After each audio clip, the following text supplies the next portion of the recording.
नीट प्रकरणामध्ये आणखी एका प्राध्यापिकेला अटक करण्यात आलेली आहे। प्राध्यापिका मनीषा हवलदार असं या महिलेचं नाव आहे। फिजिक्सचा पेपर फोडणाऱ्या आणखी एका मास्टरमाइंडला अटक करण्यात आली आहे। प्राध्यापिकेला पुण्यातून ताब्यात घेण्यात आलेलं आहे।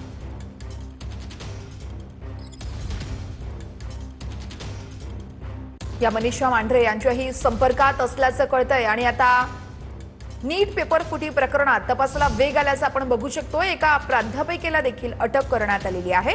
या महिलेला पुण्यातून अटक करण्यात आलेली आहे। मनीषा हवालदार असं या प्राध्यापिकेचं नाव आहे। आता या महिलेला अटक केल्यानंतर पुढे आणखी कोणकोणती माहिती समोर येते हे पाहणं अतिशय महत्त्वाचं असणार आहे। महिला फिजिक्सची प्राध्यापक असल्याचं कळतंय। नीट पेपर फुटी प्रकरणात ही एक मोठी आणि महत्त्वाची घडामोड म्हणावी लागेल। प्रमोद जगताप आमचे प्रतिनिधी आपल्याला या संदर्भातले अपडेट्स देत आहेत। प्रमोद, काय अपडेट्स आहेत नीट पेपर फुटी प्रकरणातले? वर्षा, खरं तर ही खूप मोठी बातमी आहे असं आपल्याला म्हणावं लागणार आहे, कारण नीट पेपर फुटी प्रकरणातील ही 11वी अटक सीबीआयनं केलेली आहे। सीबीआयनं फिजिक्स विषयाची प्राध्यापिका मनीषा हवालदार हिला पुण्यामधनं अटक केलेली आहे।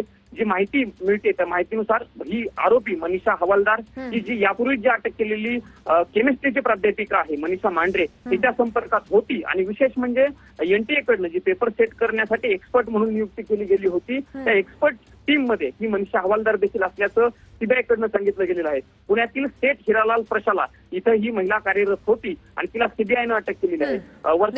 त्यामुळे आता आणखी पुढे काय खुलासे होत आहेत याकडे आपलं लक्ष असेल। प्रमोद, धन्यवाद दिलेल्या माहितीसाठी।